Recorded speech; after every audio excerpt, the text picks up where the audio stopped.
ಇಂದೇ ಡೌನ್ಲೋಡ್ ಮಾಡಿ ಮತ್ತು ನಿಮ್ಮ ನೆಚ್ಚಿನ ಶೋಗಳನ್ನು ಆನಂದಿಸಿ.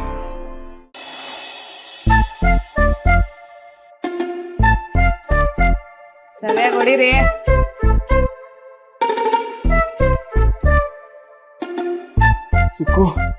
ಸಾಕು ಕಣೆ, ಆಗಲ್ಲ ಕಣೆ, ಸಾಕು ಕಣೆ. ಸಾಕಾಗಲ್ಲ, ಇನ್ನು 25 ಬಸ್ಗೆ ಹೊಡಿಬೇಕು. 25?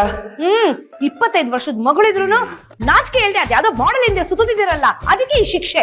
ಅಂದ್ರೆ ಮುಂದಿನ ವರ್ಷ 26 ಹೊಡಿಬೇಕೇನೆ? ಯಾಕೆ? ಅವನಿಗೆ 26 ತುಂಬತ್ತಲ್ಲ.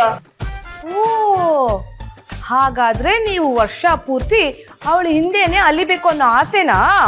ತಮಾಷೆ ತಮಾಷೆ, ಬಸ್ಗೆ ಹೊಡಿತೀನಿ. ತಮಾಷೆ ಮಾಡ್ತಿದ್ದೀರೇನ್ರಿ? 25 ಬಸ್ಗೆ ಅಲ್ಲ, 50 ಬಸ್ಗೆ ಹೊಡಿಬೇಕು. 50? ಚಿಕ್ಕಪ್ಪ ಏನಾಯ್ತು? ಏನು ಇಲ್ಲ ಚಿರು, ಸುಮ್ನೆ ನಾಟಕ ಆಡ್ತಿದ್ದಾರೆ. ಚಿರು ಚಿರು, ಆಪತ್ ಬಾಳ್ಮಂತರ ಬಂದಿಲ್ಲ, ನಡೆಯೋ ಹೋಗ, ನಾನು ಕರ್ಕೊಂಡು ಹೋಗ ಇಲ್ಲಿಂದ. ಎಲ್ಗೋಗೋ ಚಿಕ್ಕಪ್ಪ? ನಾನು ನಿಮ್ಮನ್ನು ಮಾತಾಡ್ಸೋಣ ಅಂತ ಬಂದ್ರೆ ನೀವೇ ಬಿದ್ದೋಗಿದ್ರಲ್ಲ. ಅಂದ್ರೆ ಇದನ್ನ ಕಾಪಾಡಕ್ ಬರ್ಲಿಲ್ವಾ? ನಿಮ್ನೆಲ್ಲಿಂದ ಕಾಪಾಡ್ಲಿ? ನನ್ನ ಸಮಸ್ಯೆನೇ ಊರ್ ಬಾಗ್ಲಾಗಿದೆ. ನಂದು ಸೇಮ್ ಟು ಸೇಮ್. ಒಂದ್ಸರ್ತಿ ದಯವಿಟ್ಟು ದಿಶಾ ಅವ್ರ ಹತ್ರ ನಾನು ಏನ್ ಮಾತಾಡಿದ್ರು ದೀಪ ಅವ್ರ ಹತ್ರ ಬಂದು ಹೇಳ್ಬೇಡಿ. ಯಾಕಪ್ಪ? ಅವ್ರಿಗೆ ನನ್ ದಿಶಾ ಅವ್ರ ಹತ್ರ ಮಾತಾಡೋದು ಇಷ್ಟ ಇಲ್ಲ. ಓ, ಹಾಗಾದ್ರೆ ನಿನಗೂ ರುಬ್ಬಿಂಗ್ ಎಲ್ಲ ನಡೀತೋ? ಆ ಥರ ಏನಿಲ್ಲ, ಅದ್ರವ್ರ ಕೋಪ ಮಾಡ್ಕೊಂಡು ಬಾಯಿಗೆ ಬಂದಂಗೆ ಬೈತಾರೆ. ಹೌದಾ? ದೀಪ ನಿನಗೆ ಬೈದ್ಲಾ? ಅದು ದಿಶಾ ವಿಷಯಕ್ಕೆ? ಅಲ್ಲ, ನಾನು ನಿಮ್ಮ ಥರನೇ ಫ್ರೆಂಡ್ಶಿಪ್ ಅಲ್ಲಿ ತಾನೇ ಅವ್ರ ಜೊತೆ ಮಾತಾಡ್ತಾ ಇರೋದು. ಹೌದು, ಮತ್ತೆ ಅದೇ ನೀನು ನನ್ನ ಹೆಂಡತಿಗೂ ಹೇಳಪ್ಪ. ಸುಮ್ಮನೆ ನನ್ನ ಮೇಲೆ ಅಪಾರ್ಥ ಮಾಡ್ಕೊಂಡಿದ್ದಾಳೆ. ಚಿಕ್ಕಮ್ಮ, ಸುಮ್ಮನೆ ಯಾಕೆ ನೀವು ಚಿಕ್ಕಪ್ಪನ ಮೇಲೆ ಅನುಮಾನ ಪಡ್ತೀರಾ? ಅವ್ರು ನಡ್ಕೊಳ್ಳೋ ರೀತಿನೇ ಅನುಮಾನ ತರಿಸುತ್ತೆ. ಏನ್ ಮಾಡೋದಪ್ಪ?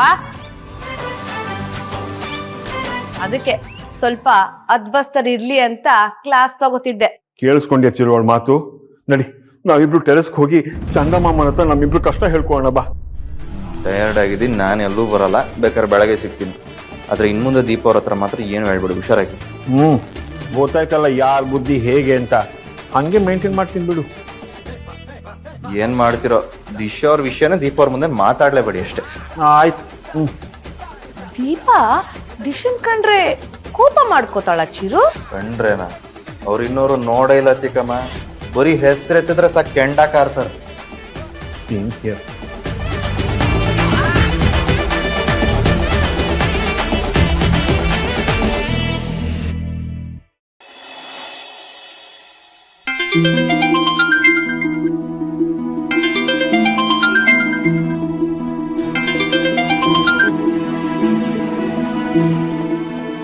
ಹಲೋ ನರಸಿಂಹ, ಅಪ್ಪ ಮಗಳು ಸೇರ್ಕೊಂಡು ನಿನಗೆ ಕೊಡಬಾರದು ತೊಂದರೆ ಕೊಡ್ತಾ ಇದ್ದಾರೆ.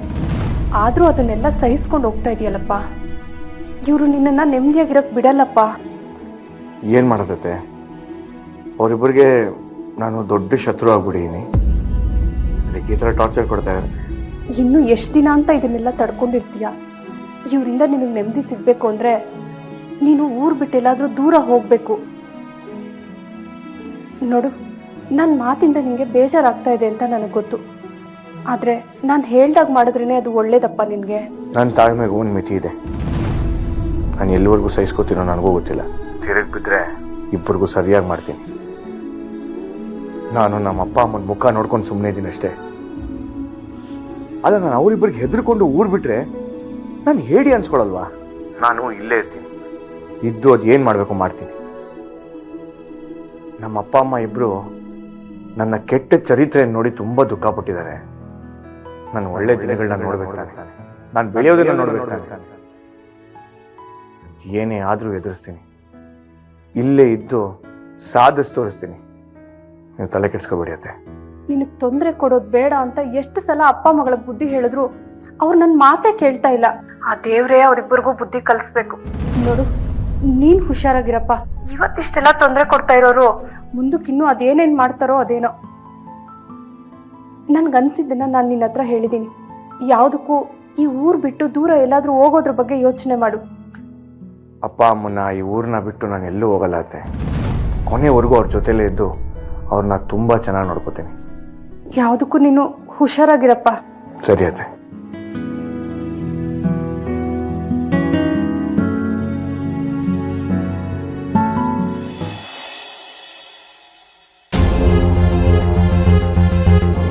ನಾನು ನಂದು ಅನ್ನೋ ಅಹಂಕಾರ ಇದೆ ನಿಮ್ಗೆ.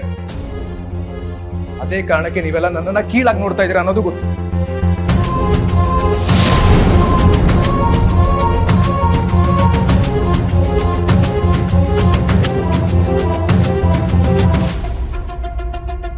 ಏನಾಯ್ತಚ್ಚು? ಯಾಕೆ ಇಲ್ಲಿ ನಿಂತ್ಕೊಂಡು ಹೇಳ್ತಾ ಇದೀಯಾ? ಭವನ್ ಜೊತೆ ಏನಾದ್ರು ಜಗಳ ಆಯ್ತಾ? ಹಾಗೇನೂ ಇಲ್ವಲ್ಲ. ಇಲ್ಲ, ನೀನ್ ಯಾವತ್ತೂ ಈ ರೀತಿ ಹತ್ತೋಳಲ್ಲ. ಇವತ್ತು ಅಳ್ತಿದ್ಯಾ ಅಂದ್ರೆ ಏನೋ ವಿಷಯ ಇರಬೇಕು. ಹೇಳಚ್ಚು, ಏನ್ ವಿಷಯ? ಅದು ನಾನು NGOಗೆ ರಿಸೈನ್ ಮಾಡೋಣ ಅನ್ಕೊಂಡಿದ್ದೀನಿ. ಯಾಕಚ್ಚು ಸಡನ್ ಆಗಿ ಈ ಡಿಸಿಷನ್? ನಿನ್ಗೆ ಇಷ್ಟವಾದ ಕೆಲಸ ತಾನೇ ಅದು? ಹೌದು, ಕೆಲವೊಂದ್ಸಲ ನಾವು ಇಷ್ಟಪಟ್ಟಿದ್ದು ನಮಗೆ ಸಿಗಲ್ಲ. NGOದಲ್ಲಿ ಕೆಲಸ ಮಾಡಬೇಡ ಅಂತ ಯಾರಾದ್ರೂ ಹೇಳಿದ್ರ? ಇಲ್ಲ ಚಿರು, ಇದು ನನ್ನ ಸ್ವಂತ ನಿರ್ಧಾರ. ಎಷ್ಟು ದಿನ ಅಂತ ಅದನ್ನೇ ಮಾಡ್ಕೊಂಡಿರ್ಲಿ ಹೇಳು? ಬೇಡ ಅನ್ನಿಸ್ತು, ಅದಕ್ಕೆ. ಸರಿ ಬಿಡು, ನಿನ್ನಿಷ್ಟ. ಬೇರೆ ಯಾವ್ದಾದ್ರು ಕೆಲಸ ನೋಡ್ತಾ ಇದೀಯಾ? ಇಲ್ಲ ಚಿರು, ಸದ್ಯಕ್ಕೆ ಎಲ್ಲೂ ಹೋಗಲ್ಲ, ಮನೇಲೇ ರೆಸ್ಟ್ ಮಾಡ್ತೀನಿ. ಸರಿ, ಬಟ್ ಭಾವನು ಕೆಲ್ಸಕ್ಕೆ ಹೋದ್ರೆ ನಿಂಗೆ ಔಟ್ ಹೌಸಲ್ಲಿ ಮಾಡಕ್ ಕೆಲಸ ಏನಿರುತ್ತೆ? ಮನೆ ಕ್ಲೀನ್ ಮಾಡಕ್ ಸ್ಟಾಫ್ ಇದ್ದಾರೆ, ಅಡುಗೆ ಒಂದು ಮಾಡ್ಕೊಳ್ತೀಯ. ಯಾಕಂದ್ರೆ ಅದನ್ನು ಜಾಜಿಯವರೇ ಮಾಡ್ತಾರೆ. ಈಗ ನಿನ್ ಮನೆಗೆ ಬರೋದು ಕಮ್ಮಿ ಆಗಿದೆ ಅಂತದ್ರಲ್ಲಿ ಬೆಳಗ್ಗೆಯಿಂದ ಸಂಜೆವರೆಗೂ ಇಲ್ಲೇ ಏನ್ ಮಾಡ್ತೀಯ ಅಚ್ಚು? ಗೊತ್ತಿಲ್ಲ, ನಮಗ್ ಜೀವನ ಅಡ್ಜಸ್ಟ್ ಆಗಿಲ್ಲ ಅಂದಾಗ ನಾವೇ ಜೀವನ ಅಡ್ಜಸ್ಟ್ ಮಾಡ್ಕೊಂಡು ಹೋಗ್ಬೇಕಾಗುತ್ತೆ. ನಿನ್ ಮಾತು ಯಾಕೋ ವಿಚಿತ್ರವಾಗಿದೆ ಕಣೆ. ಭಾವನ ಹತ್ರ ನಾನು ಮಾತಾಡ್ಲಾ? ಏನಂತ? ನೀನ್ ಕೆಲ್ಸಕ್ಕೆ ಬರಲಿಲ್ಲ ಅಂದ್ರೂ ಪರವಾಗಿಲ್ಲ, ನಿನಗೆ ಇಷ್ಟವಾದ ಸಂಗೀತ ಕ್ಲಾಸ್ಗೋ ಅಥವಾ ಭರತನಾಟ್ಯಂ ಕ್ಲಾಸ್ಗೋ ಸೇರ್ಕೊಂಡ್ರೆ ಕಾಲ ಕಳ್ದಂಗಾಗತ್ತೆ. ಇರು, ಭಾವನ ಹತ್ರ ಮಾತಾಡ. ಬೇಡ ಚಿರು.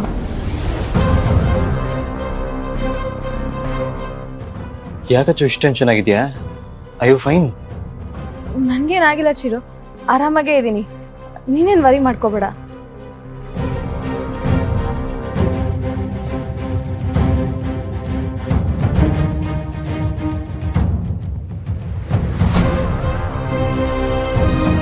ಟೈಮ್ ಆಯ್ತು, ಮಲ್ಗಲ್ವಾ?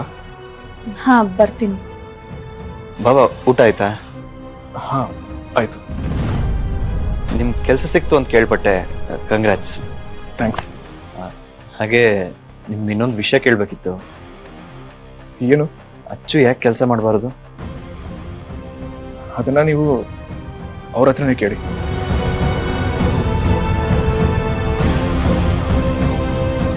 ಆದರೆ ಇದರಲ್ಲಿ ನಿಮ್ಮ ಅಭಿಪ್ರಾಯನೂ ಕೌಂಟ್ ಆಗುತ್ತಲ್ವಾ, ಅದಕ್ಕೆ ಕೇಳಿದೆ. ಕೆಲಸ ಮಾಡೋದು ಬಿಡೋದು ಅವ್ರಿಗೆ ಬಿಟ್ಟಿದ್ದು.